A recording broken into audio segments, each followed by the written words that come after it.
Hello, and welcome back to another episode of Project Maestro, the series in which I create a portable video game console using a Raspberry Pi computer. Now, in this episode, I will be showing off one of the key components that I will be using to create this device. Now, what we have here is a 5-inch LCD display, as it clearly says on the box right here. Now, this is the screen. This is one of the very important components that I'll be using. It is as it says, a 5-inch screen, and I will be showing it off today, showing you how it works, and hopefully hooking it up to the Pi, see if everything works all right. Alright, so I have taken everything out of the box that was included with it, and these are all of the components. As you can see, we have the main star of the show, the 5-inch display. Now, I think 5 inches is a relatively good size for the display. I was originally going to go with a larger 7-inch display, but I decided against it as I feel like it would be a bit too cumbersome for the design. Now, over here we have some connectors that'll be used to connect to the Pi. Some more connectors.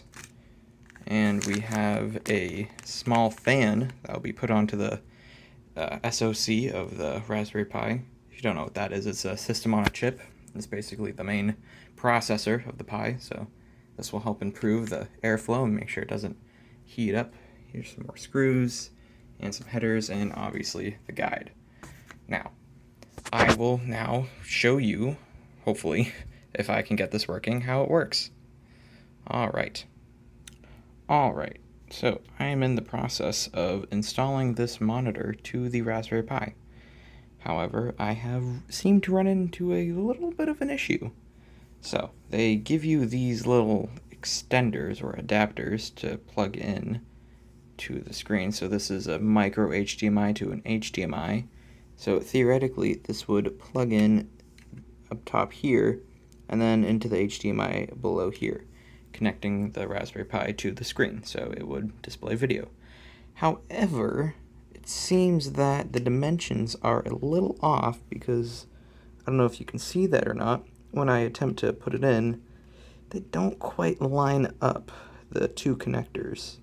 The Raspberry Pi is a little bit too high, and I've been following the instructions, and I had to install these little spacers here, but I can't screw them down any farther. This is as far as they will go.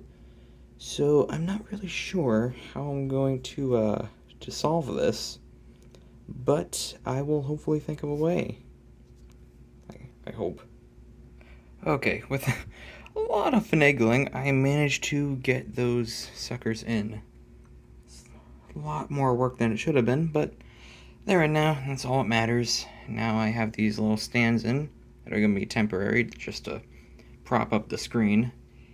And now all I have to do is add this little fan here, and we should be able to fire this bad boy up, see if it works. Okay, so I managed to attach the fan onto the back side of this device. Everything is all set up. All what's left is to plug in the power and cross our fingers. This doesn't work. I'm going to be rather disappointed. Alright, 3, 2, 1.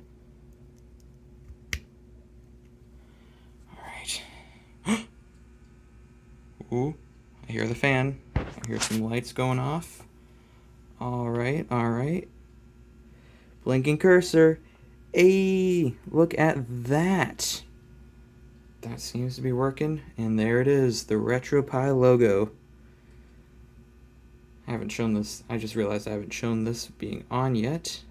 But yes, this is what it looks like when it's on. It takes a few seconds to boot up. Once it does, hopefully, it should have all of the games just show up. And I don't know if you can hear this or not, but I do hear the very slight fan going off. So the fan does seem to be working. Actually, I could just look over and check. Well, I probably shouldn't put the camera over there, but I do see the fan running. So that's good. And here we go. Welcome. Oh, I forgot to attach a controller. 1 second. Alright. For right now, I'm just using a good old Xbox controller. I am going to make my own controller for this, but that is going to be a future project because I do not have the experience or tools to do that yet, but I will soon. Alright, and I don't know how well that picks up on camera, but you can see the home screen. You can see it scrolling through all the different options, and I can just play games on it.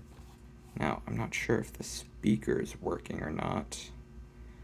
I don't know how I can test that. RetroPie. Oh, yeah, you hear that? That is the speaker working. Yep. And I'm pretty sure this thing comes with volume controls and a black light or a backlight button. I'm not sure what this does. Oh, it increases the brightness. That is very useful for battery saving. All right. Well, that about does it for this episode. Thank you so much for watching, and stay tuned for more to come. Thank you very much, and I'll see you later.